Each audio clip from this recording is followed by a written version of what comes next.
দেহৰ ধৰ্ম তিনিটা ভগৱন্তই আমাক দিব। দেহটো দিলেহে দিব, এই দেহ দিয়া মনটোকে দিব নহয়। আজি সন্তে প্ৰভু মোৰ দেহেৰে যাতে কাৰো কেতিয়াও মোৰ অপকাৰ সাধন কৰিব লগা নহয়, মই তোমাৰ চৰণ মোৰ দেহ অৰ্পণ কৰিব। ভগৱন্তৰ দয়াৰ সাগৰ, কৃপাৰ সাগৰ, কৰোণাৰ সাগৰ, লগে লগে ভগৱন্তই আমাক তিনিটাৰ বস্তু দি দিব। দেহটোক ধৰ্ম ৰক্ষা কৰিব লাগিব উপায়। যেতিয়া তুমি মোক দেহটো অৰ্পণ কৰিছা, তোমাৰ দেহটোৰ ধৰ্ম ৰক্ষাৰ নিমিত্তে মই তোমাক ত্ৰিপদ সম্পদ দিছো, এইকেইটা খুব যত্নে ৰাখিবা। এই ত্ৰিপদ সম্পদ কি? ভগৱন্তই তিনিজন ভগৱন্ত আছে, এজন সৃষ্টিকৰ ব্ৰহ্মা, এজন পালনহাৰ বিষ্ণু, এজন সংহাৰকাৰী ৰুদ্ৰ। তিনিজনে তিনিটা বস্তু তিনি জেগাৰ পৰা ফল এৰি দিব। ব্ৰহ্মা বিষ্ণু মহেশ্বৰ, যদ্যপি ভজনী সন্তে তিনিও ঈশ্বৰ, তথাপিতো বিষ্ণু তাকে সিদ্ধি মনুষ্যৰ। মনুষ্যৰ সিদ্ধি ক'ত? আমি মানুহ, মানুহৰ সিদ্ধি ক'ত? মহাহৰি বিষ্ণু অৰ্থাৎ কৃষ্ণ। সেইকাৰণে আমাৰ উপাস্য তত্ত্ব হ'ল কৃষ্ণ। আমি কৃষ্ণৰ চৰণত দিম। কৃষ্ণই তিনি গুণ হৈ 17তম তিনি গুণ হৈ তিনি সম্পদ আমাক দিব। মনত ৰাখিব। এইবোৰ কথা কেতিয়াবা ক'ৰবাত শুনিছে নি? ক'ৰবাত আলোচনা হৈছে নি? কোনোবা আলোচনা কৰিছে নি? আলোচনা বোধহয় নাই কৰা। এইবোৰে হ'ল তত্ত্ব কথা। তত্ত্ব কথা বুলি যে কয়, বেলেগ কি তত্ত্ব কথা? তত্ত্ব কথা সেইটো তিনি গুণে দেহটো বান্ধি থোৱা নাই জানো? 17তম ৰাজসিক, তামসিক, সাত্বিক গুণৰ ক্ৰিয়া আমাৰ সৰ্বক্ষণে দেহত চলি আছে। সেইবোৰ খাদ্যৰ যোগেদি হয়। আমি সাত্বিক খাদ্য খালে সাত্বিক গুণ হয়, ৰাজসিক খাদ্য খালে ৰাজসিক হয়, তামসিক খাদ্য খালে তামসিক হয়, দেহটো উত্তেজনা হয়। গতিকে সেই দেহৰ ক্ৰিয়া হৈ থাকে। গতিকে সাত্বিক আহাৰ আমি গ্ৰহণ কৰিব লাগিব, সাত্বিকভাৱে ঈশ্বৰ কল্পনা কৰিব লাগিব। পুনৰ কৈছো, এইবোৰ কথা ধনৰ টোপোলা লৈ গ'লে বজাৰত কিনিবলৈ নাপায়। সেইকাৰণে ভগৱন্তই তিনিজনে তিনি শক্তিয়ে আমাক বস্তু দিব। কি দিব? দেহৰ ৰক্ষাৰ নিমিত্তে দান, দান, ৰক্ষণ। তিনিজনৰ পৰা তিনি শক্তি আমালৈ পঠিয়াই দিয়ে। তোমাৰ দেহটো ৰক্ষা কৰিব লাগিব, দেহৰ ধৰ্ম ৰক্ষা কৰিব লাগিব। দেহৰ ধৰ্ম হ'ল ত্ৰাণ কৰা, মনত ৰাখিবা। দেহৰ ধৰ্ম হ'ল দান কৰা, মনত ৰাখিবা। দেহৰ ধৰ্ম হ'ল ৰক্ষা কৰা, ৰক্ষণ। নিজে কষ্ট উপাৰ্জিত খাই আনক খোৱাবা, এইটো হ'ল দান। নিজৰ কষ্ট সাধনাৰ বলত নিজেই নিজৰ পৰিয়ালক ৰক্ষণাবেক্ষণ দি আনক ৰক্ষা কৰিবা। এই দেশ ৰক্ষাৰ কাৰণে আমাৰ দেশটো যেনেকৈ যায়, আমাৰ বন্ধুসকল ভাইসকল যেনেকৈ আছেগৈ, আমাক ৰক্ষাৰ নিমিত্তে বৰ্ডাৰত যে আছেগৈ, আমি সেইসকলৰ কথা কেতিয়াবা ভাবোনে? যদি বৰ্ডাৰৰ পৰা চব গুচি আহে, আমি এনেকৈ বহি ভাগত কণ্ট্ৰল কৰিব পাৰিম জানো? সামৰ্থ্য আছে আমাৰ? 7 দিন ভাগত ইমান বাধ্য, এদিন শুনিবলৈ নাপায়। বৰ্ডাৰৰ পৰা যদি সমস্ত গুচি আহে পাৰিব? বাহিৰে দেখে একেদিনে শেষ কৰি দিব। কাৰ খাদ্য আছে? ভাগৱত ভাৰতবৰ্ষৰ অসমৰ এনেকৈ বহি 7 দিন 7 ৰাতি শুনি থাকিব। সেইসকলৰ কথা সমান্তৰালভাৱে আমি ভাবিব লাগিব। ঈশ্বৰে সেইসকলক তালৈ পঠাইছে কৰ্তব্য সততাৰে নিষ্ঠাৰে পালন কৰিবৰ কাৰণে। গতিকে আমাৰ দেশৰ ধৰ্ম হ'ল সেইটো, দান, দান, ৰক্ষণ। তেতিয়াহে ভগৱন্ত লগত আমাৰ সংযোগ হ'ব। তেতিয়াহে জীৱশ্ৰেষ্ঠ মানুহৰ মানৱৰ যি ধৰ্ম, মানৱতাবোধ যি, এইটো সাৰ্থক হ'ব। দ্বিতীয়তে বাক্য। বেছিকৈ কৈছোঁ নেকি? আপোনালোকে ক'ব বেছিকৈ ক'লে দেই। সৰুমুখে বৰ কথা কোৱা গোটেই হ'লে ক'ব, কিন্তু ক'ব। দ্বিতীয়টো হ'ল বাক্য। বাক্যবিলাক দিবলৈ গৈছে আমাক ৰাতিপুৱা অকণমান সময় আৰু গধূলি অকণমান সময়, আধা ঘণ্টাতে মনত ৰাখিব। বিশেষকৈ যুৱ বন্ধুসকলে যে সাৰ পোৱাৰ লগে লগে ভগৱন্তৰ বাক্যবিলাক দিব। হে প্ৰভু, তুমি শুনিবৰ কাৰণে অজস্ৰ বিধা মোক দিলা, নোমৰ গুৰিয়ে গুৰিয়ে তোমাৰ কথা শুনিব পাৰি। কাৰণ আমি জ্ঞান আহৰণ কৰোঁ নহয় পঞ্চ জ্ঞানেন্দ্ৰিয়ৰ যোগেদি, নকৰোঁ জানো? পঞ্চ কৰ্মেন্দ্ৰিয়ৰ যোগেদি কাম কৰোঁ, পঞ্চ জ্ঞানেন্দ্ৰিয়ৰ যোগেদি জ্ঞান আহৰণ কৰোঁ। কিন্তু ক'বলৈ প্ৰভু এটা বিন্ধা দিছা, এই বিন্ধাটো যাতে মই সযত্নে ৰাখিব পাৰোঁ। সেইটো কি? মুখখন, হয়নে? আমি মুখেৰে কথা কওঁ, কথা কওঁতে মোৰ যাতে সাৱধানতা, মই শালীনতা ৰক্ষা কৰিব পাৰোঁ। এইখন মুখেৰে কাৰো অন্তৰত আঘাত লগা কথা যাতে প্ৰভু মোৰ নোলায়,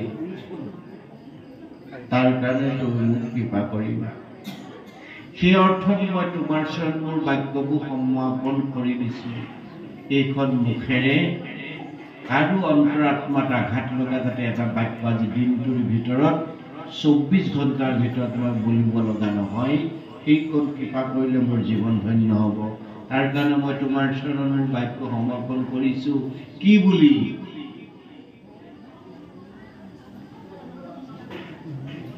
আৰু ইয়াক অটুট ৰাখিবলৈ হ'লে তুমি মোৰ হৃদয় কমলত সৰ্বক্ষণে থাকিব লাগিব প্ৰভু।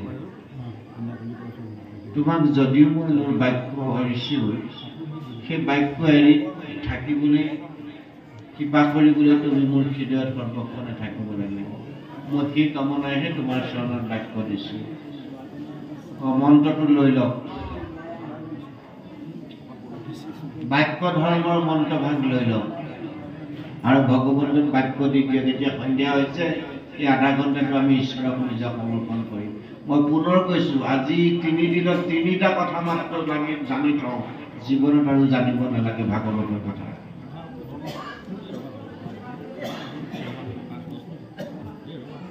মুখে লৈবো নাম প্ৰভু,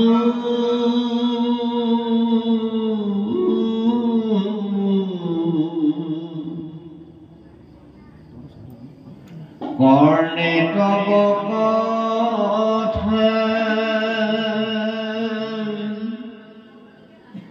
হৃদয়ত পাদ পদ্ম, থাকুক সৰ্বথা। মোক একো নালাগে, একো নালাগে। মুখে যাতে সৰ্বক্ষণে তোমাৰ নাম লৈ থাকিব পাৰে। মাধৱ কি ক'ব, যাদৱ গোবিন্দ হৰি হৰি নাম প্ৰতি খোজে খোজে, প্ৰতি পলে পলে, প্ৰতি ক্ষণে ক্ষণে, প্ৰতিটো কৰ্মত যাতে তোমাৰ নামেৰে মই দিনটো পাৰ কৰিব পাৰোঁ। মুখে লৈবো নাম প্ৰভু, কৰ্ণে তব কথা, কাণে যাতে তোমাৰ কথা শুনি থাকিব পাৰোঁ। হৃদয়ত পাদ পদ্ম, থাকুক সৰ্বথা। হৃদয়ত যাতে তোমাৰ পাদ পদ্ম মই ধৰি ৰাখিব পাৰোঁ। মোৰ হৃদয়ৰ পৰা তুমি ওলাই যাবলৈ হ'লে জীৱনতে মৰা হৈ যাব নহয়। তোমাৰ পাদ পদ্ম পদচিহ্ন মই যাতে হৃদয়ে ধৰি ৰাখিব পাৰোঁ। এইকণ কৃপা কৰা, মই তোমাৰ চৰণত মোৰ বাক্য সমৰ্পণ কৰিলোঁ।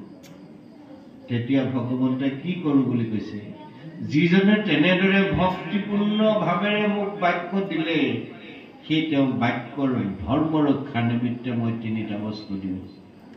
আকৌ ত্ৰিমূৰ্তি ৰূপ লৈ 3টা বস্তুতে সতি শক্তিৰ পৰা আহে। বাক্য ধৰ্ম কি? সত্য, প্ৰিয় আৰু হিত। বাক্যৰ কামেই সত্য, সত্য কথা। সত্য কথা ক'বলৈ এখন মুখেৰে সদায় দিব আপোনাক এখন মুখেৰে সঁচা কথাহে কোৱাব। আৰু কি কোৱাব? প্ৰিয় কথা কোৱাব। প্ৰিয় কথা কেতিয়াও নোকোৱায়। প্ৰিয় কথা এখন মুখেৰে উলিয়াব। আৰু সেই প্ৰিয় কথা কি হ'ব? জগতৰ কল্যাণ সাধিত হ'ব, হিত সাধন হ'ব। আপুনি কোৱা কথাই জগতৰ উপকাৰ হ'ব। মোক যে 10 বজাৰ পৰা আপোনালোকে মাতি আনি এতিয়া 6 বজালৈকে থৈছে, এই 6 বজাৰ ভিতৰত মই এতিয়ালৈকে যিমানখিনি কথা কৈছোঁ, কিমানবোৰ অপ্ৰিয় কথা কৈছোঁ? পাৰ্চেণ্টেজ কৰিলে ওলাব নহয়। প্ৰিয় কথা কৈছোঁ নে অপ্ৰিয় কথা কৈছোঁ? অপ্ৰিয় কথাও কৈছোঁ মই। অপ্ৰিয় কথাও ক'ব জানিলে প্ৰিয় হয়নে? প্ৰিয় কথা ক'ব নাজানিলে অপ্ৰিয় হয়, হয় নহয়? ঠিক সেইদৰে আপুনি মই দিনটো 24 ঘণ্টাৰ ভিতৰত কিমান জগত কল্যাণকামী শব্দ এইখন মুখেৰে নিগৰিত কৰিছে। আপোনাৰ মোৰ উপকাৰ হৈছেই আৰু 10 জনৰ যাতে উপকাৰ হয়। সেইকাৰণে ভগৱন্তই কৈছে, জৈত থাকে মোৰ ভক্ত উদাৰ চৰিত্ৰ, কৃত পতংগ কুকৰৈ তথাই পবিত্ৰ। য'ত থাকে ভগৱন্ত উদাৰ চৰিত্ৰ ভগত, তেওঁ মানুহ নালাগে, অন্য জীৱ জন্তু নালাগে, কীট পতংগলৈকে পবিত্ৰ কৰা বুলিছে। আমাৰ কথাই আমি দুজনক পবিত্ৰ কৰিব নোৱাৰিম নে? আজি নোৱাৰিম, কালিলৈ নোৱাৰিম, পৰহিলৈ নোৱাৰিম। আমি যত্ন কৰিলে এবছৰ 6 মাহৰ ভিতৰত দুজনক ঈশ্বৰমুখী কৰাব নোৱাৰিম নে? এই যত্নটো কিন্তু আমাক সৰ্বক্ষণে লাগিব। আপোনাভাৱে মোক এই অনুষ্ঠান ভাবলৈ যে আমন্ত্ৰণ কৰিলে আমাক কি দি সন্তোষ কৰি পঠাব? টকা পইচাই দি, ধন দৌলত দি সন্তোষ কৰিব নেকি? পাৰিব জানো? আপোনাভাৱক আমি মাতি নিম পাৰিম জানো? সাধ্য আছে? অসম্ভৱ। এই যে আমাৰ পাঠকসকল কালিৰ পৰা পৰহিৰ পৰা আহি আপোনালোকৰ মাজত আছে, ঘৰৰ সমস্ত কথা পাহৰি আপোনালোকে বিদায় দিয়া বুলি কি দি সন্তোষ কৰি পঠাব? পাৰিবনে? কেইটকামান পইচা দুবস্তামান দি তেখেতলোকক শান্তি সন্তোষ দি পঠাব সম্ভৱনে? অসম্ভৱ। আপোনালোকৰ মৰম স্নেহ, আপোনালোকৰ লগতে 3 দিন একেলগে আছে, খুব আন্তৰিকতাৰে আত্মীয়তাৰে ঈশ্বৰৰ কথা, ঈশ্বৰৰ প্ৰেম অমৃতময় বাণীত সকলো যে আমি একাত্ম হৈ আছো, ভক্তি দুলেৰ যে বান্ধ খাই আছো, ইয়াতকৈ অমৃত আৰু আমাক একোৱেই নালাগে। ইয়াতকৈ পৰম অমৃত আপোনাসবে আমাক দিব নোৱাৰে, আমিও আপোনাসবক দিব নোৱাৰো। এই যিটো ভাৱনা, এই যিটো চেতনা, এইটো যাতে সদা সৰ্বদা আমি জাগ্ৰত কৰি ৰাখিব পাৰোঁ। নামঘৰত থকা সময়কণেই কিন্তু নহয়, নিৰন্তৰ। সেইকাৰণে এইটো নিৰন্তৰ গতিত চলি থাকিবৰ কাৰণে যুৱ বন্ধুসকল, আপোনালোকে 3টা বস্তু সদায় পালন কৰক। নালাগে শাস্ত্ৰ পঢ়িব, বাক্য ভগৱন্তকে দি দিয়ক। বাক্য আপোনালোকৰ ধৰ্ম ৰক্ষা কৰিব নিমিত্তে 3 গুণে 3 বস্তু আপোনাৰ মোক দিব। সত্য, সঁচাৰ বাদে মিছা ক'বলৈ আপোনাক কেতিয়াও নিদিয়ে। প্ৰিয় কথা ক'বলৈ দিব, অপ্ৰিয় কথা ক'বলৈ কেতিয়াও নিদিয়ে। আৰু আপোনাৰ কথাই সদায় জগতৰ হিত সাধন কৰিব, অসৎ কেতিয়াও নহয়। নাভাবিব। আপোনাক বহুতে বহুত ভাগে পৰীক্ষা কৰিব, সেই পৰীক্ষাত আপুনি এহেলাৰমে উত্তীৰ্ণ হৈ গৈ থাকিব। আপোনাক কোনোবাই তাচিল্য কৰক, কৰিব দিয়ক, ঈশ্বৰে নকৰিলে আমাক কোনোবাই তাচিল্য কৰিব বুলি আমি লুকাই চুৰ কৰি থাকিব পাৰোঁ। ঈশ্বৰৰ ওচৰত কিন্তু সকলো ধৰা পৰি যাওঁ। ক'লোৱে নহয় তাৰ উদাহৰণ মিঠাতেল।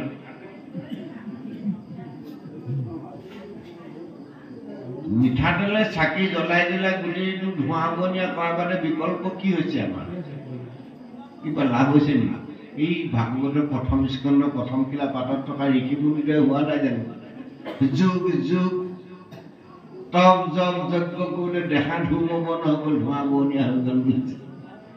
যজ্ঞ ধোঁৱা এটা মাটি চাকি জ্বলাই থাককচোন, 1 মাহ এইবোৰ চাব গোটেই ধোঁৱা হ'ল, বগা কাপোৰ কোলা হ'ব নহয়। আচল বন্তি গছ জ্বলাই দিয়ক ঈশ্বৰ। এই গছ বন্তি পোহৰ ঈশ্বৰক দিয়ক। ঈশ্বৰ কেনেকৈ ক্ষান্ত হৈ থাকে চাওক। ঈশ্বৰ কেনেকৈ দৌৰি আহে আপোনাৰ ওচৰলৈ চাওক, প্ৰমাণ চাওক। উদ্ধৱক কৈছে ভগৱতে,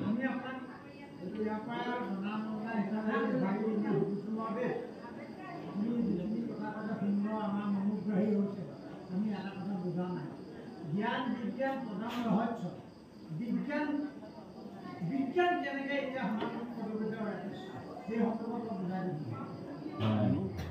বিজ্ঞান নহয় প্ৰভু, আপুনি অহা দেৰি কৰিলে চাগে।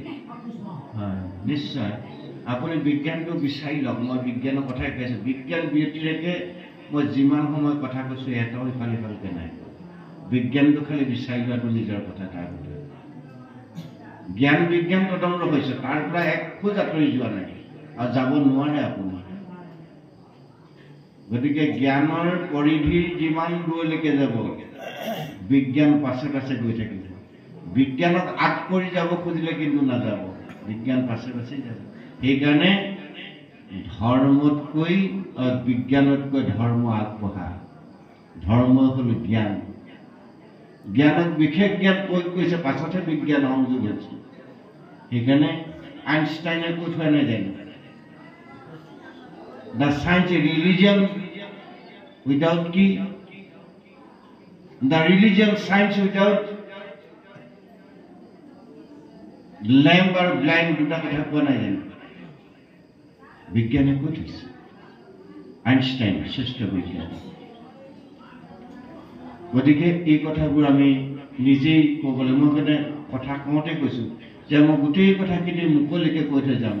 বুটলি লোৱাটো কিন্তু আপোনালোকৰ নিজৰ নিজৰ, জাপি সাজি লোৱাটো কিন্তু আপোনালোকৰ। যি শিষ্য হয় জ্ঞান, খুচৰি খুচৰি লয় জ্ঞান। যে কি হওক, সময় সুবিধাত আপোনাৰ কথাকেইটাও প্ৰত্যক্ষভাৱে ক'বলৈ যত্ন কৰিম। পৰোক্ষভাৱে কথাখিনি কৈছোঁ যদিও প্ৰত্যক্ষভাৱে ২-৪টা কথা নিশ্চয়কৈ ক'বলৈ যত্ন কৰিম। এতিয়া কথা হ'ল, বাক্যবিলাক আমি ভগৱন্তক তেনেদৰে দিলোঁ। তেনেদৰে দিয়াৰ পিছত বাক্য ধৰ্ম ৰক্ষাৰ নিমিত্তে আমাক ৩টা দিলে। ত্ৰাণ, দান, ৰক্ষণ হ'ল দেহ ধৰ্ম। বাক্য ধৰ্ম সত্য, প্ৰিয় আৰু হিত। যি লৰাই যি চোৱা দিয়ে সদায় সঁচা কথা ক'ব, সত্য। যি প্ৰিয় কথা ক'ব, অপ্ৰিয় কথা নকয়। যি বাৰ্তালাপ কৰোঁতে কাৰোবাৰ লগত খুব অমায়িকতাৰে ক'ব, ভক্তি মিশ্ৰিতভাৱে ক'ব। মোক আপোনালোকৰ ইয়াৰ পৰা এটি ল'ৰাই ফোন কৰিছিল। মাজে মাজে কেতিয়াবা হোৱাটছএপত তেওঁ মেছেজ কৰি থাকে। মই দেখা নাছিলোঁ কোনোদিন, দেখিছিলোঁ যদিও মই চিনি নাপাইছিলোঁ। মই আপোনালোকৰ ইয়াত 18 চনত ভাওনা বিচাৰকত আহোঁতে হয়তো তেওঁ কিমান ডাঙৰ আছিল মই নাজানো, লগ পাইছিলোঁ যদি মোৰ অনুভৱত নাছিল।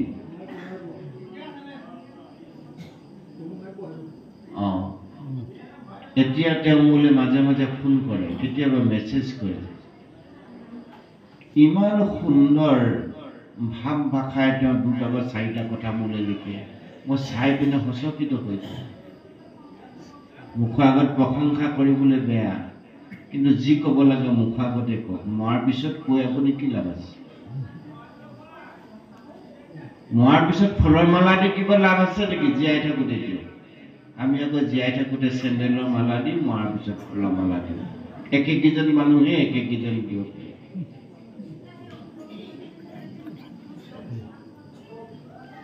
আপোনালোকৰ অনুষ্ঠানটোৰ সম্পাদক মোৰ অতি মৰমৰ খাটনিয়াৰ ভাইটিয়ে মাজে মাজে ফোন কৰে, ছাৰ আপুনি আহিব লাগিব, কেতিয়াবা দাদা আপুনি আহিব লাগিব আমাৰ অনুষ্ঠানটোলৈ। এই যিটো হৃদয়ৰ আহ্বান, এই আহ্বানটোৱে আজি আপোনালোকৰ মাজলৈ মোক টানি আনিলে। মই পুনৰ কৈছোঁ, মই শাৰীৰিকভাৱে ইমান অসুস্থ, ডক্টৰে মোক 6 মাহ একেবাৰে বিৰতত থাকিবলৈ কৈছে। আৰু জীৱনৰ মোৰ এই যিটো ডাঙৰ অস্ত্ৰোপচাৰ হৈ গ'ল, এই অস্ত্ৰোপচাৰটোৰ আজিৰ দিনটোৱে মোৰ আপোনালোকৰ ইয়াত অনুষ্ঠান কৰা 2য় দিন। যোৱাকালি মই অনুষ্ঠান কৰিছোঁ গোলাঘাট। তেওঁলোকক বহু আগতে কথা দি থৈছিলোঁ। তেওঁলোকে ক'লে আপুনি অনুষ্ঠান কৰিব নোৱাৰে, নালাগে, আপুনি অন্ততঃ বহি থাকিবলৈকে অকণমান সময়ৰ কাৰণে আমাৰ মাজলৈ আহক। তেওঁলোকৰ সেই আকুল আহ্বান উপেক্ষা কৰিব নোৱাৰি কালি মোৰ সৰু ল'ৰা লগত লৈ, আজিও আহিছে বাৰু, সি লগত লৈ তাত মই অনুষ্ঠানত অংশগ্ৰহণ কৰিলোঁ। ৰাতি 1 বজাত আহি মই ঘৰত গৈছোঁ আৰু আজি আপোনালোকৰ মাজলৈ আহিলোঁ। আপোনালোকৰ এই হৃদয়ৰ টানটোৱে মোক ইয়ালৈ লৈ আহিলে আৰু মই খুব সোনকালে ইয়াৰ পৰা যামগৈ বুলি ভাবিছিলোঁ। আপোনালোকে ইমান সুন্দৰ এটা পৰিৱেশ ৰচনা কৰি আমাৰ দৰে মহামূলহ অকিঞ্চনৰ এই জুলুকি ছবিয়া পলছবিয়া কথাকেইটা যে খুব মৌনতাৰে শুনি আছে, তাৰ কাৰণে মই ভগৱন্তক দ্বিতীয়বাৰ ধন্যবাদ জ্ঞাপন কৰিছোঁ।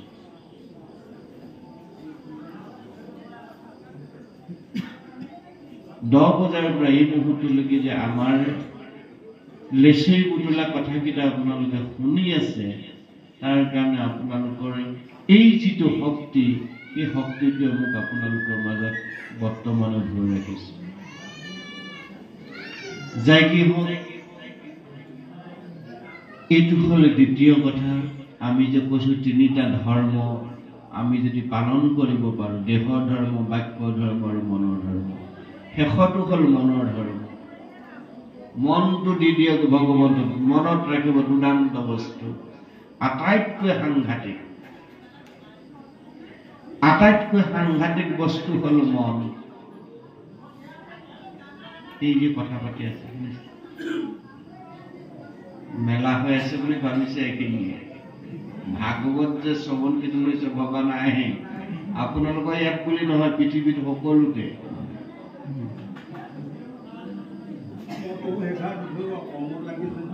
নহয় ধৰা নাই, বাস্তৱ কথা এটাহে কৈছিল। পৃথিৱী সকলোতে আপোনালোকৰ ইয়াত কিন্তু সেইখিনি কথা নোলায়। কিয়?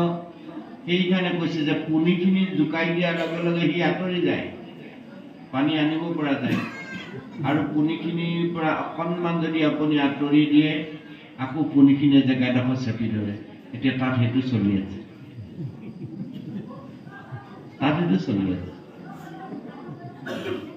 এইটো মই ধৰা বা কোৱাটো বাস্তৱ কথাটো কৈছো। তাৰমানে কৰ্মই আমাক তেনেকুৱাকে লৈ গৈছে উপায়বিহীন। আমি আপোনালোকৰ ইয়াত যিটো পৰিৱেশ পাইছে, এনেকুৱা পৰিৱেশ পাবলৈ বৰ বিৰল। আমি ইমান ভাগৱত অনুষ্ঠান সদিয়া পৰা ধুবুৰীলৈকে কৰিলোঁ, আজি নহয়। মই ডিগ্ৰীত 2nd ইয়াৰৰ পৰা এই অনুষ্ঠানবোৰৰ লগত জড়িত। অবিৰত ভাগৱত পাঠৰ পাঠাচাৰ্য। আপোনালোকৰ এই অঞ্চলত বহু পাঠাচাৰ্য এই অধৰ্মে সৃষ্টি কৰা, এইটো অহংকাৰত নাই কোৱা, সঁচা কথা কৈছে। মূল আচাৰ্য আসন বহুতক আমি অলংকৃত কৰালো, বহাই কোৱা নহয় প্ৰভু। অসমত এতিয়া যিমান সুৰ চলি আছে ভাগৱতৰ, বিমান সুৰ চলি আছে, তাৰে অধিকাংশ সুৰ অধৰ্মে সৃষ্টি কৰিলো বুলি ক'লে ভুল হ'ব, কিন্তু গাইছে।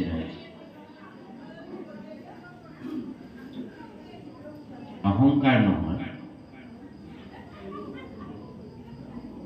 বহু ভাগৱতৰ সুৰনো কি দিব আপুনি? গাই থাকোঁতে তাত কিবা এটা ঝংকাৰৰ সৃষ্টি হয়, তাকে সি সুৰলৈ ৰূপান্তৰ হয়। তেনেকুৱা আচলতে শুনি ভাল পায়।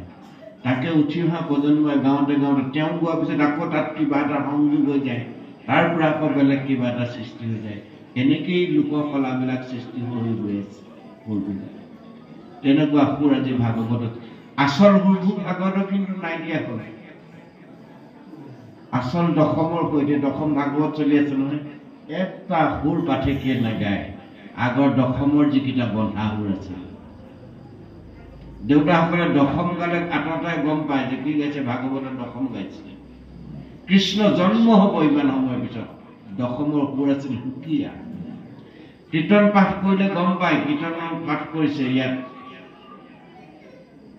কীৰ্তনৰ সুৰ বন্ধা সুৰ আছে এইখিনি সুকীয়া নামঘোষা গাইছে বুলি আত্মপ্ৰকাশ আজিকালি নোৱাৰে কীৰ্তনেই গাইছে নে ভাগৱতী গাইছে নে নাম ঘোষাই গাইছে নে ছবি গাইছে নে দুলৰি গাইছে লেচাৰী গাইছে আপুনি ক'ব নোৱাৰে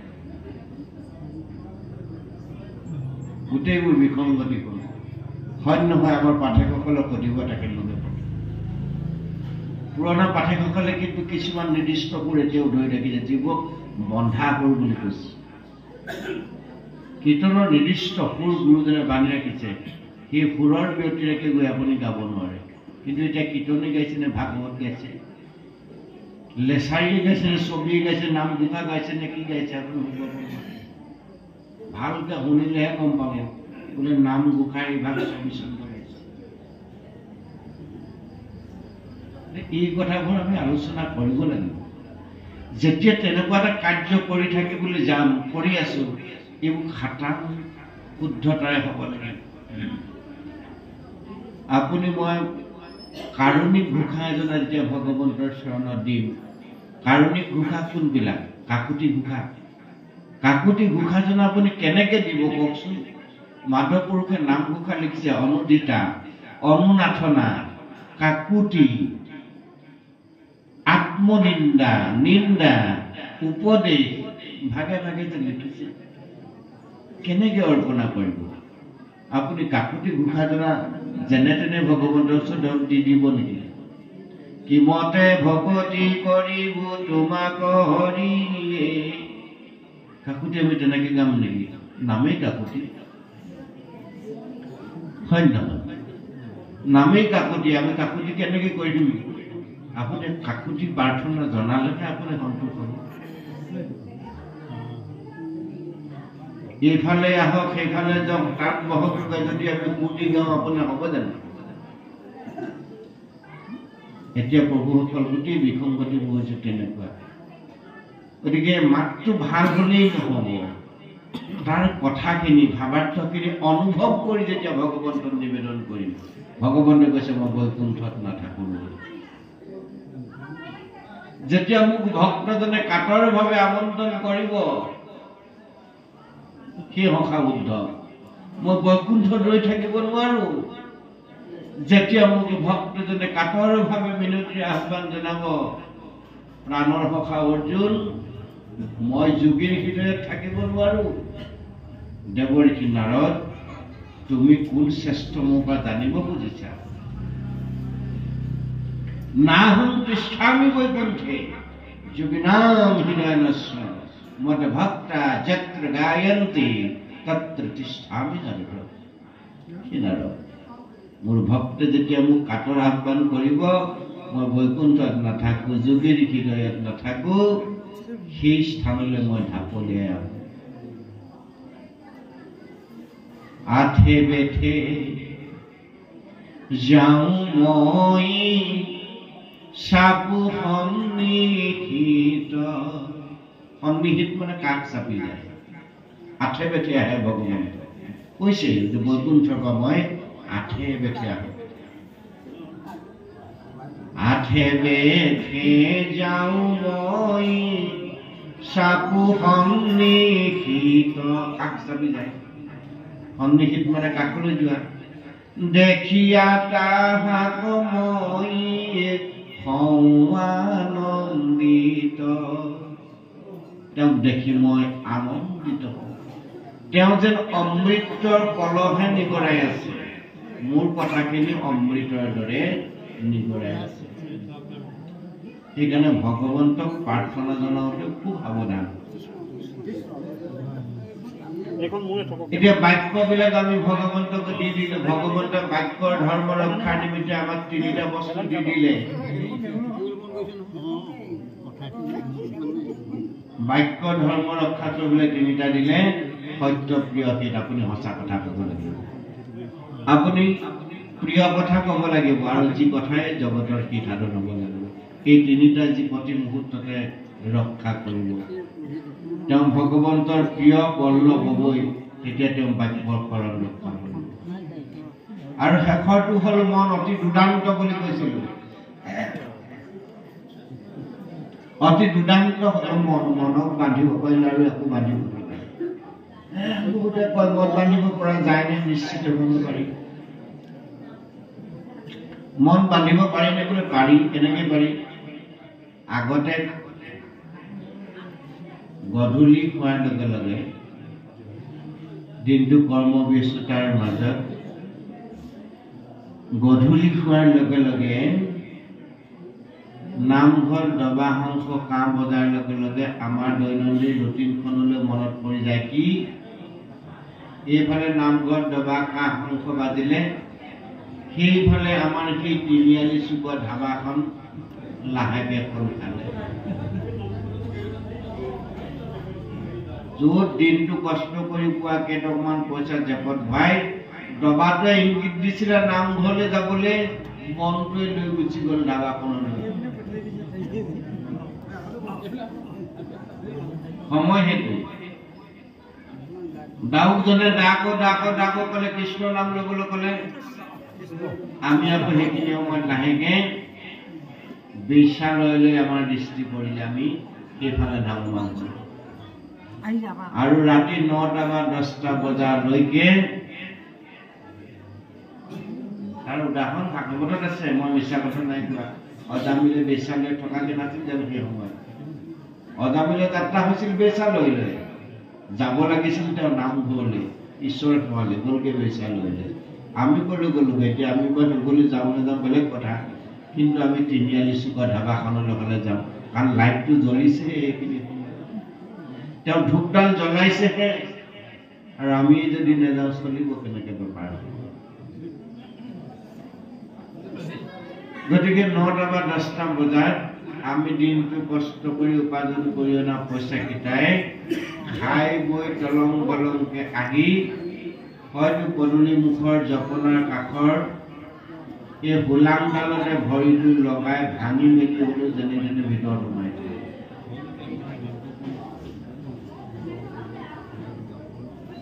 আমাৰ কাম হ'ব লাগিছিলে আমি গোসাঁই ঘৰলৈ আহি ঈশ্বৰৰ কথা পতা, আধা ঘণ্টা ঈশ্বৰক দেহ বন বাক্য অৰ্পণ কৰা। আমি অৰ্পণ কৰি দিলোগে ধাবাখনত দেহ বন বাক্য, হয়নে? একদম খাই বাক্য মানে খাব বচাব সেইকণ সময়। কোনোবা আহিছে নি সেইটো চাম, কিমানকণ কোনোবা আহিলে দিব পাৰিম সেইটো চাম, পাৰিম নে নোৱাৰিম। যদি নহয় বোলে মোলৈ কোনোমতে জুইবগে আজি, হতাশত মাৰিম। কিন্তু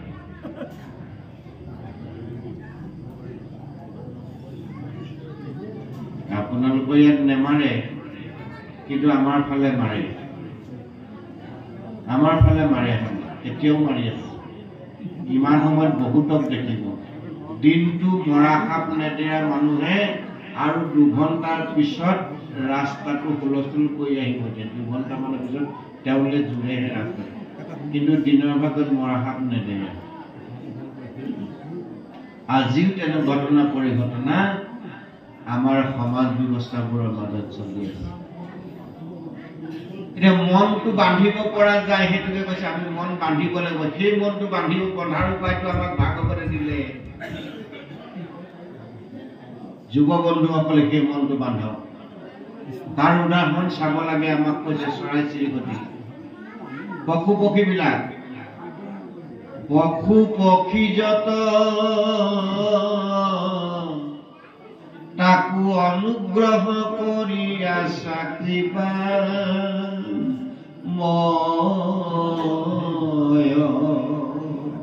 হে প্ৰভু, তুমি এই নিখিল জীৱবিলাককো অনুগ্ৰহ কৰিছা, কৃপা কৰিছা। পশু পক্ষী যত জীৱ আছে সকলোকে তুমি কৃপা কৰিছা। তোমাৰ অকাম্ভিত্ৰ আমি, তুমি আমাৰ নিষ্কাম স্বামী। তুমি বাৰু আমাৰ মনোবাঞ্ছা পূৰ্ণ নকৰিবানে? ভগৱন্তে কৈছে কি আছে তোমালোকৰ মনোবাঞ্ছা? যে সেই অসৎ প্ৰবৃত্তিবিলাক যে আছে, সন্ধিয়া সময়ত বেশ্যালয়লৈ যাবলৈ মন যোৱা, সেই অসৎ প্ৰবৃত্তিবিলাক যে মনতে জাগ্ৰত হয় সন্ধিয়া সময়কণত, ডাউক যেনে ডাক কৰে, গোসাই ঘৰত দবা শংখ বাজে তোমাৰ শংখধ্বনি নাদ হয় সেইখিনি সময়ত যে আমাৰ সি নেযাবলগীয়া জেগাডোখৰলৈ যাবলৈ মন যায় এই যে মনটো তুমি দিছা এই মনটো বহু তোমাৰ ওচৰলৈ ঘূৰাই আনিব নোৱাৰানে ভগৱন্তই কৈছে তুমি মোক মনটো দি দিয়া আনিব পাৰো নে নোৱাৰো তুমি তেতিয়া চাবা যদি মোক নিদিয়া মই কেনেকৈ আনিম তুমি যেতিয়া মনটো তোমাৰ কৰি বান্ধি ৰাখিছা ইন্দ্ৰিয় বশৱৰ্তী হৈ ইন্দ্ৰিয়ৰ পৰিচালনাত যেতিয়া মনটো তুমি লৈ ফুৰিছাই মই কেনেকৈ আনিম তুমি মনটো মোলৈ দিয়া ইন্দ্ৰিয়ৰ ফালে নিদিবা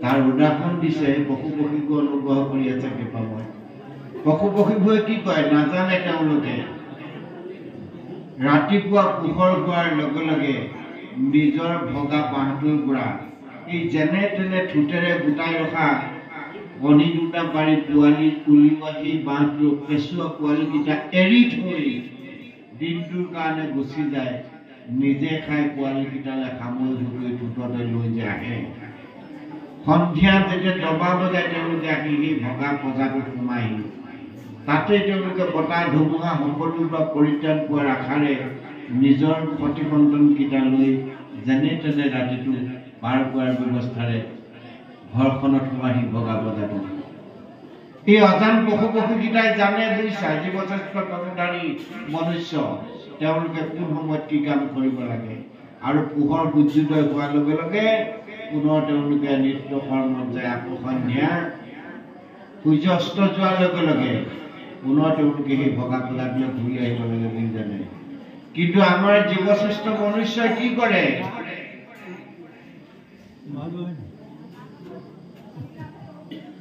সেইখিনি সময় মূল প্ৰাৰ্থনা সময়ত তেওঁলোকে তিনিআলি চাৰিআলি ধাবাখনলৈ যাবলৈ মন কৰে তেওঁলোকে সেই তিনিআলি চাৰিআলি চুকৰ পুলটোত বহি মোবাইলটো হাতত লৈ নেচাবলগীয়া ফটো চাবলৈ যত্ন কৰে নুশুনিবলগীয়া গান শুনিবলৈ যত্ন কৰে মূল কথাৰ পৰা বঞ্চিত হৈ যায় পাহৰি যায় কিন্তু অজান পশু পক্ষীকেইটাই জানে যে সেইখিনি সময়ত ভগা পজাটোত থাকি ঈশ্বৰ সেৱা ভকত সেৱা গুৰু সেৱাত নিজক নিজেই নিয়োগ কৰিব লাগে আমাৰ জীৱশ্ৰেষ্ঠ তত্ত্বধাৰী মনুষ্যই এই কথাটোও নেজানে কিন্তু একেবাৰে বালক কোনাটিয়ে জানে ডাঙৰজনে নেজানে সৰুজনে জানে মানে কোনটোৱে জানে কেঁচুৱাতে যেতিয়া ক'ৰবাত ধৰি তুলুক ঠাণ্ডাকে খোজকাঢ়ি ইটো ভৰি দিলে সিটো ভৰি কুনাবৰ কাৰণে যত্ন কৰে ল'ৰাটোৱে চাব সি দেউতাকৰ মাকৰ ককায়েকৰ ভনীয়েকৰ আশ্ৰয়ত থাকি ওচৰত থাকি ডাঙৰ হয় কেতিয়াবা মেলি দিয়াৰ লগে লগে ভৰি হাত এচাৰি ক'ৰবাত ধৰি যেনে তেনে থিয় হৈ এখোজ দুখোজ কাঢ়ি ভৰি হাত কুনাবলৈ যত্ন কৰে কৰে নে নকৰে খোজকাঢ়ি অকণমান বগাবলৈ যত্ন কৰে ঠপকৈ কৰে আকৌ উঠে আকৌ যত্ন কৰে যে সি জীৱনত স্বনিৰ্ভৰশীল হৈ জীৱনটো আগুৱাব লাগে বুলি যত্ন কৰে কিন্তু আমি জ্যেষ্ঠসকলে কি কৰোঁ যিসকলে জানো বুলি ভাবো নিজকে সেইসকলে গধূলি হোৱাৰ লগে লগে পুজো নেদেখাকৈ পোন হৈ থকা ভৰিকেইটা বেকা কৰি কেনেকৈ ঘৰত সোমাব লাগে তাৰ কাৰণে যত্ন কৰে কেঁচুৱাটোৱে বেকা হৈ থকা ভৰিকেইটা পোন হৈ কেনেকৈ মানুহ হ'ব পাৰি তাক যত্ন কৰে কিন্তু অজানি কোন হৈ যায় আমাৰ বিবেক বুদ্ধি থকাসকলে কি কৰোঁ পোন ভৰিকেইটা বেকা কৰি তাতে পাৰিলে ক'ৰবাত ধৰি ধৰি ভাঙি মেলি কেনেকৈ আমি ঘৰত সোমাব লাগে এইটো চিন্তা গতিকে সেই বন্ধুসকল তাৰ বিপৰীতে আমাক কৰ্ম কৰিবলৈ কৈছে এইটো হ'ল মনৰ কৰ্ম মনক নিয়ন্ত্ৰণ কৰা উপায়টো হ'ল সেইটো মনটো তুমি মোৰ চৰণত দি দিয়া আৰু তাৰ পিছত চাবা মই তোমাক কেনেকৈ জীৱনৰ সঠিক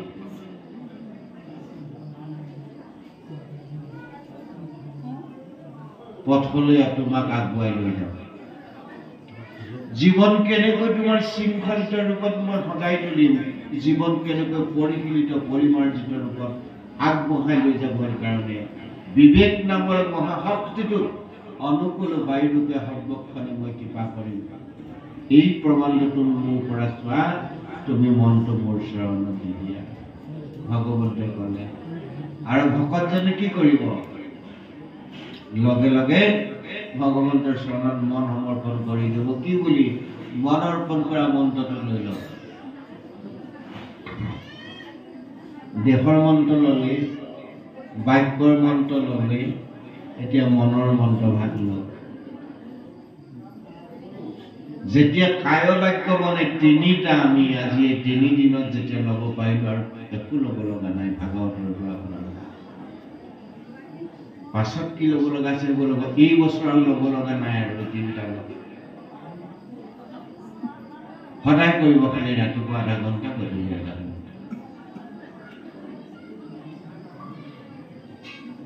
মনৰ মন্ত্ৰটো লওক। মনক ভগৱন্তৰ চৰণত দিওঁতে ভগৱন্তৰ চৰণত ভাবক, হে প্ৰভু, আজি সন্তে তুমি দিয়া মোৰ মনটো মই তোমাৰ চৰণত অৰ্পণ কৰিলো। এই মনটো যাতে যথাবিধি নিয়ন্ত্ৰণত ৰাখি তোমাৰ ভক্তি সাধন কৰি মোৰ জীৱন ধন্য কৰিব পাৰো। অবিধিসন্মতভাৱে মনে যাতে কেতিয়াও কলৈকো যাব লগা নহয়, মনে যাতে জীৱনৰ অসৎ পৰিকল্পনা কৰিব লগা নহয়। মোৰ জীৱনৰ সঠিক পৰিকল্পনা কৰিবলৈ যাওঁতে আৰু যাতে অপকাৰ সাধন কৰাৰ চিন্তা মোৰ মন মগজুত অংকুৰিত নহয়, এইকণ কৰা তুমি কৰা, মোৰ জীৱন ধন্য দিয়া মন। ভগৱন্তে বিচাৰিছে আপুনি মই মন দি দিব লাগে। এতিয়া মন দিওঁতে কি মন্ত্ৰই দিম? মন্ত্ৰ ভাগ লওক।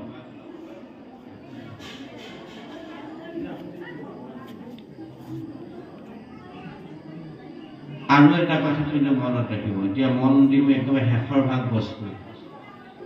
ক'ত দিব? কেতিয়া দিব? সাধুৰ সময়ত দিয়ক, অসাধুৰ সময়ত নিদিব। এইখন সাধুৰ সময়। শ্ৰদ্ধাৰ সন্মানীয় সভাপতি, আমাৰ মাৰ্গদৰ্শক ৰমেন দত্ত ছাৰে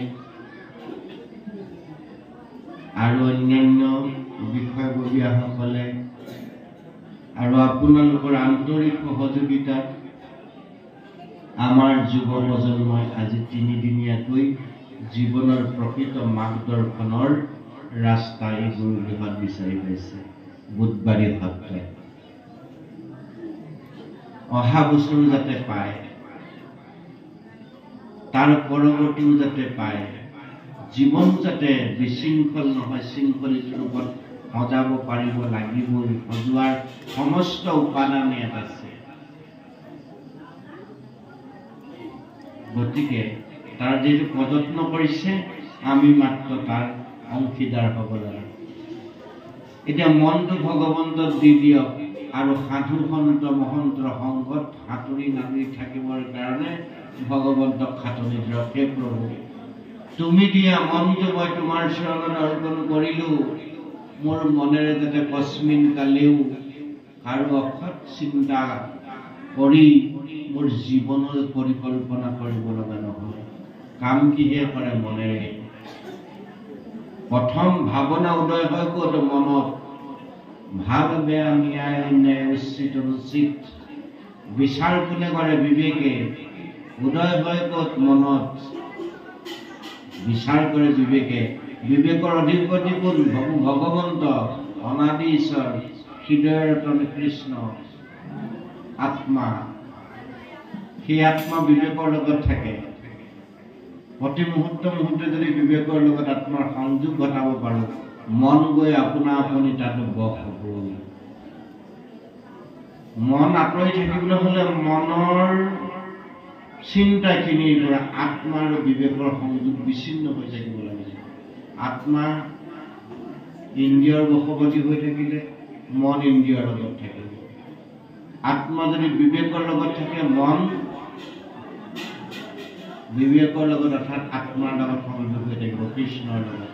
সেইকাৰণে মন সংযত কৰি ভগৱন্তৰ লগত সংযুক্ত কৰিব লাগে। মন ভগৱন্ত দি দিয়ক আৰু ঈশ্বৰক খাটক। সজ্জনৰ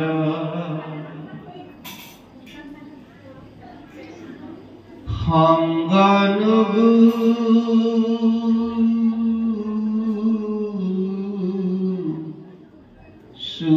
সৰ্বক্ষণে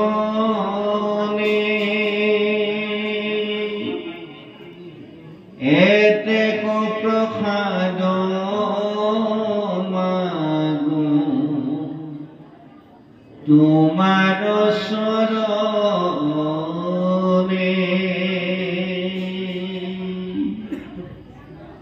ভগৱন্তক মনটো দি দিলে কি বুলি? হে প্ৰভু, মোৰ মন তোমাৰ চৰণত অৰ্পণ কৰিলো। কি বুলি? সজ্জনৰ সংগ নুগুচুক সৰ্বক্ষণ। সজ্জন মানে সাধু, সাধু সংগৰ পৰা, সন্তৰ সংগৰ পৰা অসন্ত সংগলৈ যাতে মোৰ মনটো কদাপিতো নাযায়। অসন্ত সংগলৈ, অসৎ খাদ্যলৈ, অসৎ ভাৱনালৈ, অসৎ কাৰ্যলৈ যাতে মোৰ মনটো যাবলৈ ইচ্ছা নকৰে। সদা সৰ্বতে যাতে সাধু সন্ত মহন্তৰ লগত মোৰ মনটো থাকে। এইকণ কৰোণা কৰা প্ৰভু, মই তোমাৰ চৰণত মোৰ মন অৰ্পণ কৰিলো। আপুনি ল'ৰাটোক কৈ দিয়কচোন, আমুকৰ দোকানত আছে KP শিখৰ, তো খাকে যা বুলি নাযায়। নাযায় সেইটো ল'ৰা কেতিয়াও যায়। সেই ল'ৰাটোৱে কেতিয়াও আপোনাৰ সন্মুখত সেই বেয়া বস্তুকেইটা খাবই নোৱাৰে। যিকেইটা কথা আমি ৰাতিপুৱা গধূলি এটা আলোচনা কৰি থাকি, সি খালেও ক'ৰবাত চুৰ কৰি অকণমান খাব। আপোনাৰ সন্মুখত আহি সি খাবলৈ সাহস কৰিব নোৱাৰে।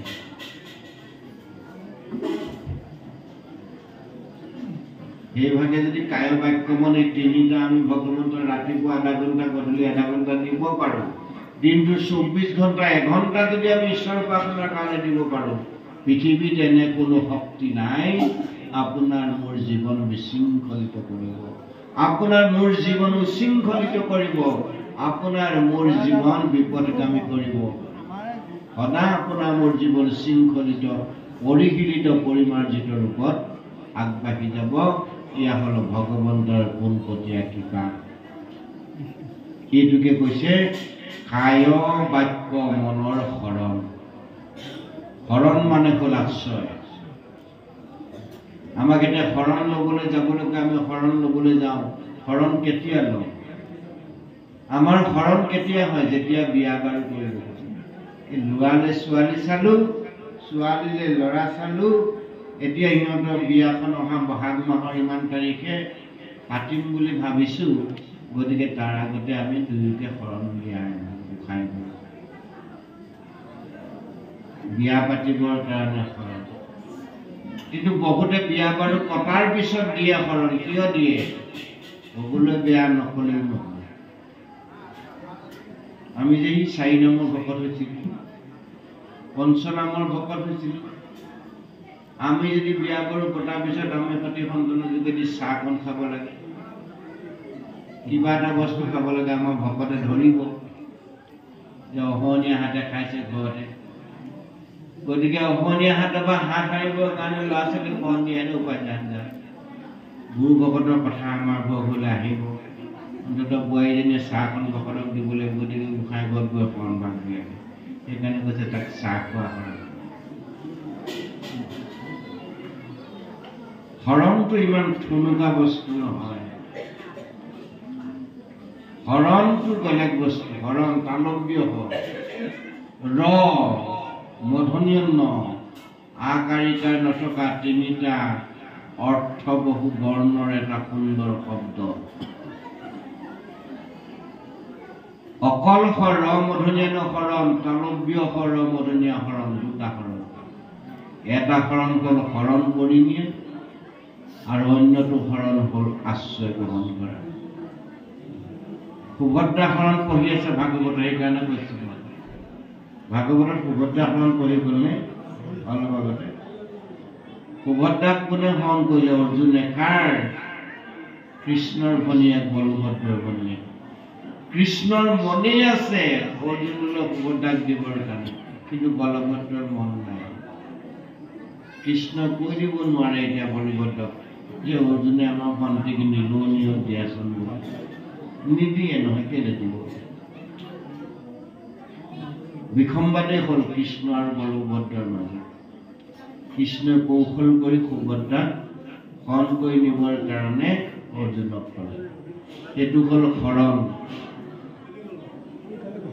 চুৰ কৰি নিয়া।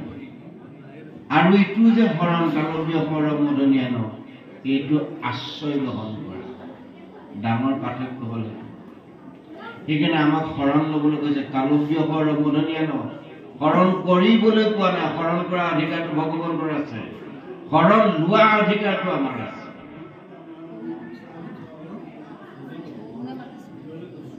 অকল হৰণ মধুনীয়া ন, হৰণ কৰা অধিকাৰ কেৱল মাত্ৰ ভগৱন্তৰ আছে। তালব্য হৰণ মধুনীয়া ন, হৰণ কৰা অধিকাৰ আমাৰ আছে। আমি আমাৰ অধিকাৰ সাব্যস্ত কৰিব লাগিব, আমি বেলেগৰ অধিকাৰ সাব্যস্ত কৰিবলৈ গ'লে নহ'ব। এতিয়া আমি হিতে বিপৰীত কৰি আছো বুলি কৈছোৱেই, লোকৰ অধিকাৰ আমি কাঢ়িবলৈ গৈছো। সেইকাৰণে হৰণ লওক প্ৰভুসকল, যুৱ বন্ধুসকল, হৰণ নেৰিব, সদায় লওক। হৰণ গোসাঁই ঘৰত নহয়, কোনোবা গোসাঁই মহন্ত সত্ৰ অনুষ্ঠান এইবোৰ হৰণ নহয়। হৰণ একমাত্ৰ গোবিন্দৰ চৰণত, ভগৱন্তৰ ৰাতুল চৰণত হৰণ, জীৱাত্মাৰ পৰমাত্মাৰ চৰণত হৰণ। সদায় হৰণ কৰিব। আপুনি মোক সুধিলে কৈ দিম, ক'ত হৰণ ল'লা বোলে? আউনীআটীত ল'লো। ক'ত ল'লা? দক্ষিণপাটত ল'লো। ক'ত ল'লা? শ্ৰীমন্ত শংকৰদেৱ সংঘত ল'লো। ক'ত ল'লা? ভাগৱতীয়া সমাজত ল'লো। তাত হৰণ আছে নেকি? শাস্ত্ৰটো সেনেকুৱা অনুষ্ঠানৰ নামেই ক'তো পোৱা নাই। ইমান শাস্ত্ৰ পঢ়িলো, ক'ৰবাত এটা অনুষ্ঠানৰ নাম উল্লেখ আছে নেকি? তেতিয়া শাস্ত্ৰ বিপৰীত কৰ্মবোৰ আমি কিয় কৰি আছো? এইখিনিতে কেতিয়াবা খুব দুখ অনুভৱ কৰো। গুৰুজন এক কৰিলে, সাতৰাজ মাৰি একৰাজ, আমি আকৌ ভাগ ভাগ কৰিলো সমাজ। এটা নামঘৰ আমি 4টা কৰিলো, 4টা নামঘৰত 8টা খেল কৰিলো। গুৰুজনে 8টা খেল ভাঙি 4টা নামঘৰ ভাঙি এটা কৰিলে। কিৰাত কছাৰী খাচুগাৰী বীৰ জবন কংক গোৱাল, অসম মুলুক ধুবা তুলুক কিবা চম্বলাইছে চান্দাল, আনু নানা জাতি উপজাতি সকলোকে এক কৰি বৰ অসমীয়া জাতি ভেটি গঠন কৰিলে, আমি তাক ভাঙি থানবান কৰিছো। তাৰপিছত আমি নিজকে কওঁ আমি বৈষ্ণৱ পণ্ডিত, আমি ভাগৱত ভট্টাচাৰ্য। এইটো সম্ভৱ? আমি আমুক অনুষ্ঠানৰ সংগী, আমি আমুক সমাজৰ,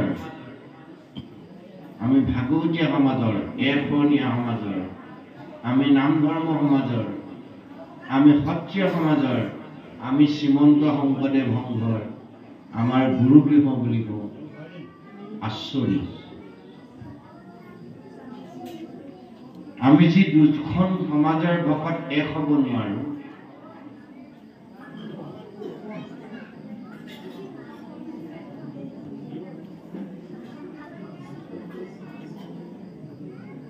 গতিকে সেই প্ৰভু সমস্ত যুৱ বন্ধুসকল, আমি শৰণ লওঁ আহক ঈশ্বৰ কৃষ্ণৰ চৰণত, গোবিন্দ মহাপ্ৰভুৰ চৰণত, অনন্ত কোটি ব্ৰহ্মাণ্ডৰ অধিকাৰী মহাহৰিৰ চৰণত আমাৰ শৰণ হ'ব লাগিব, বেলেগৰ ওচৰত নহয়।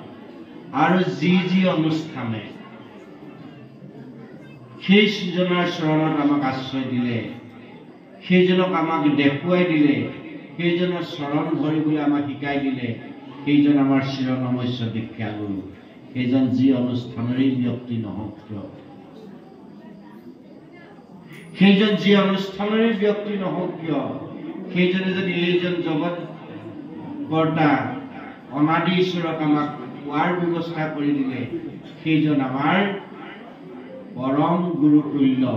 সেইজনক আমি সদা সৰ্বদা মান্যতা প্ৰদান কৰি থাকিব লাগিব। সেইজন কৃষ্ণৰ চৰণত শৰণ, শৰণ শব্দ অৰ্থটো আমি আলোচনা কৰিম। তালব্য শব্দে কি বুজাইছে, ৰটোৱে কি বুজাইছে, আৰু মধুনীয় ন হপদে ইটো শৰীৰ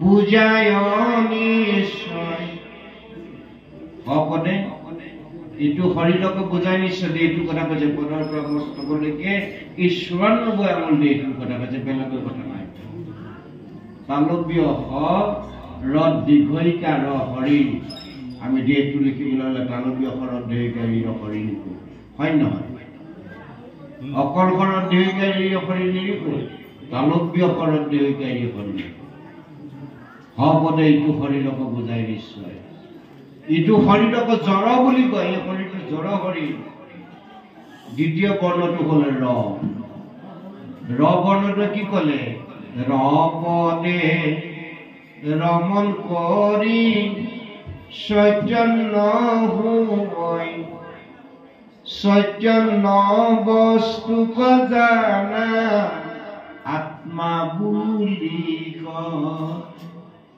দ্বিতীয় বৰ্ণটো হ'লে ৰ বৰ্ণতে কি কৈছে ৰ পদে ৰমন কৰি চৈতন্য হৈ পদৰ পৰা বস্তুলৈকে যিটো বস্তুৱে আমাৰ দেশত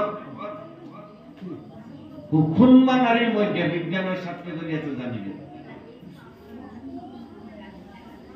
তিনিডাল মুখ্য হীৰা আছে আমাৰ দেশত এডালৰ নাম ইংগলা দ্বিতীয়ডালৰ নাম পিংগলা আৰু এডাল আছে সুষুম্বা নাৰীৰ মধ্যে পদৰ পৰা মস্তকলৈকে ভগৱন্ত মানৱ শৰীৰত যাতায়াত কৰি থাকে ৰপদে ৰমন কৰি চৈতন্য হৈ চৈতন্য বস্তুক জানা আত্মা বুলি কয় সেই আত্মা ঈশ্বৰ থকাৰ কাৰণে আপুনি আপুনি হৈ আছে মই হৈ আছো আপুনি মই মিলি আমি হৈ এনেকে সৌঠ পাতি বহি আছো সেই আত্মা ঈশ্বৰ ওলাই যোৱাৰ লগে লগে তাৎক্ষণিকভাৱে 3 হাত বগা কাপোৰে ঢাকি আমাক এই স্থানৰ পৰা বাহিৰলৈ লৈ কি নাইকিয়া হ'ব পঞ্চ জ্ঞানেন্দ্ৰিয় নাইকিয়া হ'ব নেকি পঞ্চ কৰ্মেন্দ্ৰিয় কিবা অংগ নাইকিয়া হ'ব নেকি পঞ্চ প্ৰাণৰ কিবা অংগ নাইকিয়া হ'ব নেকি পঞ্চভূতৰ কিবা অংগ নাইকিয়া হ'ব নেকি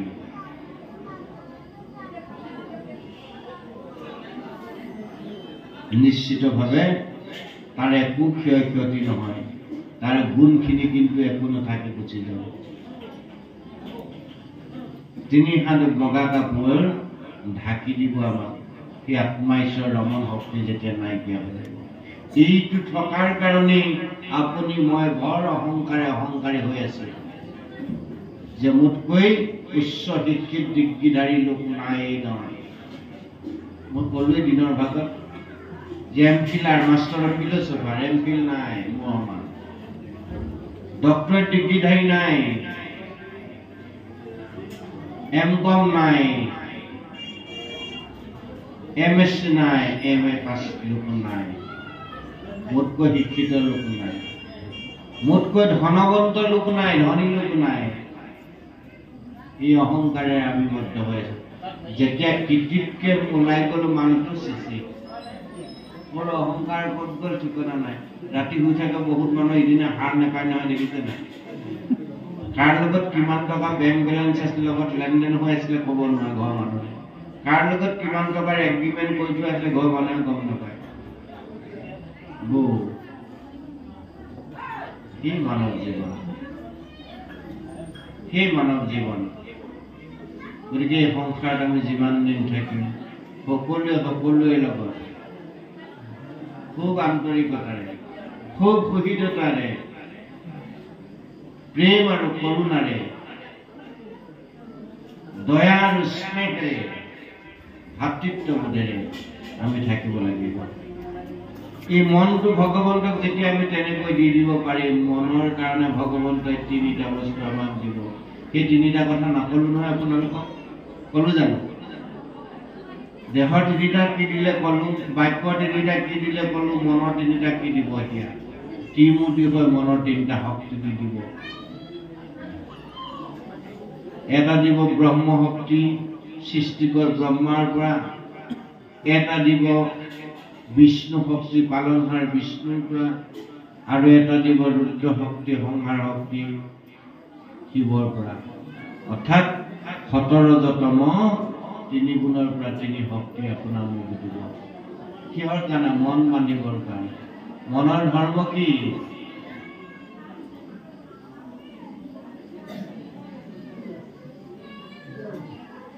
মনৰ ধৰ্ম ৰক্ষা কৰিবলৈ 3টা বস্তু দিলে: প্ৰেম, দয়া আৰু কৰুণা। ভগৱন্তই মন দি দিয়াৰ লগে লগে 3টা বস্তু আপোনাক দি দিলে, আপোনাৰ মনত প্ৰেম কোনোদিন অভাৱ নহয়। আপুনি সকলো প্ৰেমেৰেই কাম কৰিব, মৰমেৰে কাম কৰিব। মন দি দিয়াৰ লগে প্ৰেম, দয়া, হৃদয়খন দয়াৰে পৰিপূৰ্ণ কৰিব, আৰু সমস্তকে আপুনি কৰুণা কৰিবলৈ মন যাব, কৃপা কৰিবলৈ মন যাব। আনৰ দুখত দুখী হ'ব আপুনি, আনৰ সুখত সুখী হোৱা যিটো মন, সেই মনটো ভগৱন্তই আমাক দি দিব। কৰুণাৰে পৰিপূৰ্ণ, ভক্তিৰে পৰিপূৰ্ণ এটা মনৰ অধিকাৰী আপোনাক মোক ভগৱন্তই কৰিব।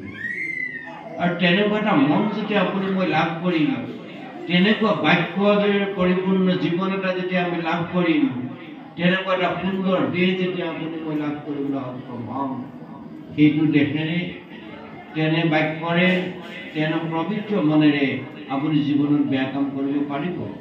আপুনি বেয়া বস্তু খাব পাৰিব? আপোনাৰ মন মগজুৱে বেয়া চিন্তা কৰিব পাৰিব? অসম্ভৱ, অসম্ভৱ। সেই শিক্ষাখিনি আমাক ভাগৱতে প্ৰদান কৰিছে। মই পুনৰ দোহাৰিছোঁ, এইখন কীৰ্তনখন, নামঘোষাখন, ভাগৱতখন, ৰত্নাৱলীখন, গীতাখন সকাম খোৱা শাস্ত্ৰ নহয় প্ৰভু, মাহ প্ৰসাদ খোৱা শাস্ত্ৰ নহয়। মনত ৰাখিব, মানৱ জীৱনৰ জীৱনদায়িনী গ্ৰন্থ, অমৃত আছে ইয়াত। সেইকাৰণে মানুহক অমৃতৰ সন্তান বুলি কৈছে। মানুহ অমৃতস্য পুত্ৰ, অমৃতৰ সন্তান। অকাৰণে কোনো জীৱ সংসাৰলৈ অহা নাই, ঈশ্বৰে পঠিওৱা নাই। আমাৰ জীৱনৰ যি লক্ষ্য, ঈপ্সিত যি ফল, আমি তাক নিশ্চিতভাৱে লাভ কৰিম যদি আমি জীৱনৰ সঠিক পথৰ সন্ধান নিৰ্দিষ্ট সময়ত কৰি ল'ব পাৰোঁ। যদি ভাটিবেলা আমি ল'বলৈ যাওঁ, কামত নাহিব। ভাটিবেলা ল'বলৈ গ'লে কামত নাহিব। আমি পুনৰ কৈছোঁ, ভাটিবেলা ধান দিলে নুশুকায়। ৰ'দত ধান দিলে ভাটিবেলা শুকাই দিলে, বহুৱা ধান দি চাবচোন নুশুকায়। আগবেলাই দিব লাগিব। আৰু সেইকাৰণে আমি দিনৰ 10 বজাৰ পৰা এই মুহূৰ্তলৈকে যিখিনি কথা আলাপ আলোচনা কৰিছোঁ, ভাগৱতৰ যিখিনি সাৰ মঠিবলৈ যত্ন কৰিছোঁ, এই কথাখিনি কিন্তু পকা ধানৰ কাৰণে নহয়, কেঁচা ধানৰ কাৰণে। কেঁচা ধান আমাৰ সন্মুখত বহি থকা যুৱ বন্ধুসকল, যিসকল লহ পহকৈ বাঢ়ি আহিছে, যিসকলৰ জীৱনৰ সজাল ধৰিবলৈ আৰম্ভ কৰিছে, সজাল ধৰিবলৈ আৰম্ভ কৰোঁতেই তেওঁলোকক যাতে পোক পৰুৱাই খুটি আমনি কৰিব নোৱাৰে, তাৰ কাৰণে আমি তাৰ প্ৰয়োজনীয় সাৰখিনি প্ৰয়োগ কৰি দিব লাগিব। পকা ধানত আপুনি ঢেৰ সাৰ ছিটিয়াই থাকক, একো কামত নাহে। ধান পকিলে আৰু কাইলৈ গ'লে কাটিব পৰা হ'ল, থোক ছিগিলে, কি কামত আহিব? এতিয়া আমাৰ গোটেই কথাবোৰ পকা ধানত সাৰ ছিটিওৱাই হয়। কাৰোবাৰ টকা পাব হ'ব, কীৰ্তনে কাধ্যাই উলিয়াব, সঁচাই মিছাই ভুলে শুদ্ধই অৰ্থ ভাঙিব, দুজনৰ মাজত বাক বিতৰণা আৰম্ভ হ'ব। এই উদ্ধৱৰ মাক বাপেক কোন আছিল আমি সুধি সুধি সময়টো নষ্ট কৰি বেলি লহিয়ালে মাহ প্ৰসাদকেইটা টুকুৰা বান্ধি ঘৰলৈ লৈ গুচি আহে। উদ্ধৱৰ মাক বাপেকক বিচাৰি থাকোঁতে আমাৰ এটা যুগে গুচি গৈ গৈছে।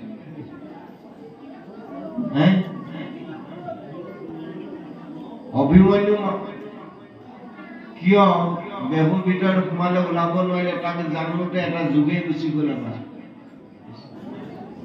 যিকেইটা কথা জীৱনৰ জানিব লাগিছিলে, সেইকেইটা কথা আমাৰ তল পৰি থাকিব। বেলেগ ধৰ্ম আমি একো কৰিব নালাগে, দেশৰ ধৰ্ম ৰক্ষা কৰক। বেলেগ ধৰ্ম আমি একো কৰিব নালাগে, বাক্য ধৰ্ম ৰক্ষা কৰক। বেলেগ ধৰ্ম আমি একো কৰিব নালাগে, মনৰ ধৰ্ম আমি ৰক্ষা যদি নিৰন্তৰ কৰিবলৈ যত্ন কৰোঁ তেতিয়াহ'লে ভাগৱত ধৰ্ম আপুনি মই পালন কৰা হ'ব। ভাগৱত ধৰ্ম কি? ভাগৱত ধৰ্ম কথা নকলে আধৰুৱা হ'ব। সেইকাৰণে ৰ বৰ্ণটো ক'লে ৰ পদে ৰমন কৰি চৈতন্য কয়, চৈতন্য বস্তুক আত্মা বুলি কয়। এতিয়া হৰণৰ দ্বিতীয় বৰ্ণটো হ'ল ৰ। সেই আত্মা ঈশ্বৰ থকাৰ কাৰণে আপুনি মই জীৱিত হৈ আছো। আত্মা ঈশ্বৰ ওলাই যোৱাৰ লগে লগে আপুনি মই মৃতপ্ৰায় হৈ যাওঁ। হৰণৰ দ্বিতীয় বৰ্ণ হ'ল ৰ। তৃতীয় বৰ্ণটো হ'ল ন। ন পদে নৱনীত নিৰ্গুণ হয়, নিৰ্গুণত আশ্ৰয় কৰি মনুষ্য তৰয়। মনুষ্য কেনেকৈ তৰিব? নিৰ্গুণ নিৰাকাৰ অনাদি ঈশ্বৰ চৰণত শৰণ ল'ব লাগিব, যাক আমি বাগ্ময়ৰূপে আসনত প্ৰতিষ্ঠা কৰি ৰাখিছো, যি আদৰ্শ আমাৰ কৃপালু গুৰুজনে দি থৈ গ'ল, জগত গুৰুজনে দি থৈ গ'ল, পৰম গুৰুজনে দি থৈ গ'ল। সিয়াৰ সিৰে আমি বাক মানে কথা, বাকময় অৰ্থাৎ বাক মানে হ'ল কথাৰ মূৰ্তি, মই মানে মূৰ্তি, কথাৰ মূৰ্তি প্ৰতিষ্ঠা কৰি লৈছো। ভাগৱতখনক ভুৰুকাত হাতী ভৰাই পুনৰ আকৰ হিচাপে আমি নামঘৰৰ মণিকূটৰ সিংহাসনৰ একেবাৰে ওপৰ মহলৰ আমহি ঘৰত তাক প্ৰতিষ্ঠা কৰিছো। ৰাতিপুৱা গধূলি সেই বাগ্ময়ৰূপী ভাগৱতত আমি সেৱা কৰিছো, শৰণ মন্ত্ৰ দিছো, ভজন মন্ত্ৰ দিছো, ভক্তি আচৰণ কৰিছো। আৰু ভক্তি আচৰণ কৰাৰ কাৰণে আমাৰ জীৱনটো সদাচাৰী হৈছে। অসদাচাৰী জীৱনৰ পৰা আমাৰ জীৱন সদাচাৰ হৈছে। ৰাতিপুৱা আধা ঘণ্টা, গধূলি আধা ঘণ্টা। যাৰ পিতৃ মাতৃ আছে, পিতৃ মাতৃৰ চৰণত সেইকেইটা মন্ত্ৰ ৰাতিপুৱা দিয়ক, গধূলি দিয়ক। গধূলি সময়ত কেতিয়াও আপোনাৰ তিনিআলি পুলটোলৈ ওলাই যাবলৈ মন নাযাব, তিনিআলি চুকৰ দোকানখনলৈ, ঘুমটিখনলৈ ওলাই যাবলৈ মন নাযাব। সদায় আপোনাৰ মন যাব ঈশ্বৰ সেৱা, গুৰু সেৱা, ভকত সেৱাত নিজক সমৰ্পণ কৰি দিবলৈ। এই অভ্যাসটো ঘৰখনৰ পৰা প্ৰথম আমি আৰম্ভ কৰিবলৈ যত্ন কৰোঁ। প্ৰভুসকলে কথাখিনি আমি কৈ থকাৰ কাৰণে আমাৰ কাৰণে বুলি নাভাবিব। আমি পুনৰ কৈছো, এই সাধনা যদি আমি জীৱনত কৰিব পাৰো তেতিয়াহ'লে নিশ্চিত জীৱন ভাল হ'ব। আমাক ধন টকা পইচা ঐশ্বৰ্য বিভূতি লাগিব, কিন্তু ধন টকা পইচা ঐশ্বৰ্য বিভূতি আমি কেনেকৈ আহৰণ কৰিব লাগে, উপাৰ্জন কৰিব লাগে, ঈশ্বৰ কৃষ্ণই আমাক মন মগজুত ক্লিক কৰি দিব, বিবেকত ক্লিক কৰিব। বোলে ন্যায় উপাৰ্জিত বিত্ত শুদ্ধ আতিকয়, সেই শুদ্ধ বিত্তে মহুক অৰ্পিব লাগে। ভগৱতে কৈছে ন্যায়ভাৱে উপাৰ্জন কৰা বিত্ত মোৰ চৰণত সমৰ্পণ কৰা। ন্যায় উপাৰ্জিত বিত্ত শুদ্ধ আতিকয়, সেই শুদ্ধ বিত্ত মহুকে অৰ্পিব লাগে। আমি একেদিনে অন্যায় কৰি অনা পইচা দুটা তিনিটা নামঘৰ দান দি দিছে, ঈশ্বৰ ল'ব নালাগে। নামঘৰ দান কৰা লোক বহুত আছে আকৌ চাব। তাৰমানে কথা এটাই কৈ দিছে, দান দিলে বৃত্ত খুচি হয়। দান ক'ত দিব? ঈশ্বৰ থকা জেগাত। ঈশ্বৰ ক'ত থাকে? নামঘৰ। গতিকে এতিয়া বহুত দানী লোকে ডাঙৰ ডাঙৰ এনেকুৱা এনেকুৱা এটা নামঘৰ অকলে অকলে বনাই দিছে, টাইলছ লগাই দিছে, দামী দামী টাইলছ, বাথচৰা বনাই দিছে ডাঙৰ ডাঙৰ। আৰু ঈশ্বৰক প্ৰাৰ্থনা জনাইছে যে প্ৰভু তোমাৰ নামত হ'লে এই ভাগ আমি দান কৰিছো। ভগৱন্তই হাঁহিছে, সেইটো মোৰেই বস্তু, অসৎ উপায় উপাৰ্জন কৰি মোৰ চৰণত দিবলৈ আহিছ, মোক ঠগিবলৈ আহিছ। আমি যেনেকৈ মিঠাতেলত ঠগা কথাটো কৈ আছো, খাবৰ বেলিকে খাওঁ ইঞ্জিন, ধাৰা, ময়ূৰ, আৰু ঈশ্বৰক দিব বেলিকা দিওঁ সেই বটলত কি কি নাম আছে বুজি চিনি জানিয়ে নাপাওঁ। ঈশ্বৰৰ চৰণত দিওঁতে সেই বেয়াখিনি দিওঁ, খাবৰ বেলিকা ভালখিনি। ইয়াতকৈ আৰু আমাক কপটা ভকতি কৰিব নালাগে নহয়, তাহানিতে তাহানিতে যোজনা ভাগ আছে মনত পৰিছে কৈ দিওঁ দেই দেউতা তাহানি গুৰুজনাৰ দিনত ৰাম মাতাৰ নাম শুনিছে নহয় ফকৰা লিখে যে আগতে ৰাম মাতা ফকৰাত বৰ চোকা আছিলে এটা ৰাম মাতা গুৰুজনাৰ দিনৰ এজন ভক্ত তেতিয়া ৰাম মাতাই ফকৰা লিখিছে কলিযুগত ভকতি বোলে কেনেকুৱা হ'ব তেতিয়াই জানিছিলে আজিৰ পৰা ৫৫০ বছৰ আগত বোলে কেনেকুৱা হ'ব কলিযুগত ভকতি কলিযুগৰ ভকতি কপতা কপতি কিনু চাবা ভকতৰ সং ভৰিত সেৱা কৰে মূৰত লাঠি মাৰে দেহি ঐ ভকতি লঠং থং আমাৰ ভকতি এতিয়া তেনেকুৱা কলিযুগ যে ঘূৰ কলিযুগ ভকতি কেনেকুৱা হ'ব পদূলি মূৰৰ পৰা এখনীয়াজনে অহা দেখিলে একদম গামোচা পাৰি চুচুৱাই আনিব বাকী বেলেগ ভনীয়া আহিলে কথাই এনেকৈ নাচায় ভাগৱতীয়াজনক দেখিলে বোলে একদম পৰি ধৰি বা কৃষ্ণ আহক কাপোৰ চাপোৰ চুচুৱাই আনি সেৱা ধৰিব বোলে সংঘৰীয়াজনক দেখিলে ইফালেও নাচায় এইজন একদম বেলেগ আহিব আকৌ সংঘৰীয়াজনে পালে সংঘৰীয়াজনক ক'ব কৃষ্ণ বা পৰম সৌভাগ্য আমাৰ আপোনাৰ দৰ্শন পালে মাতি আনিলে বাকী বামুণীয়াজনক দেখিলে এইফালে কটাই খুব নাচায় এইটো হ'ল কপতা ভকতি বাস্তৱ কথা শুনি বেয়া লাগিব পাৰে বাস্তৱ কথা ভাগৱতত কিন্তু এইবোৰ কথা নাই ভাগৱতত এটা কথাই আছে সমস্ত ভূততে মই ব্যাপী আছো হৰি সবাকো মানিবা তুমি বিষ্ণু বুদ্ধি কৰি কুকুৰ চিকাল বদ্ধ ভৰি আত্মা নাম জানি সবাকো কৰিব প্ৰণাম যদি নাই আপোনাভাৱে চাই পিনে জনাব বোলে ক'ত আছে ভাগৱতত আমি দেখোন নাপালো উদ্ধৱ কৃষ্ণ সংগত আছে একাদশ স্কন্ধ বিশেষত মনুষ্যগণক যিটো নৰে বিষ্ণু বুদ্ধিভাৱে সৰ্বদাই মান্য কৰে কি হ'ব ঈৰ্ষা অসূয়া তিৰস্কাৰ অহংকাৰ হবে নষ্ট হৈ যাবে তাবৎক্ষণ এটাৰ লগে লগে শেষ হ'ব ঈৰ্ষা আঁতৰি যাব অসূয়া আঁতৰি যাব হিংসা দেশ আঁতৰি যাব শান্তিময় শান্তি মৈত্ৰী কৰুণাৰে ভৰপুৰ জীবন আমি লাভ কৰিবলৈ সক্ষম হ'ম। এই কথাবোৰকে কৈ আছে।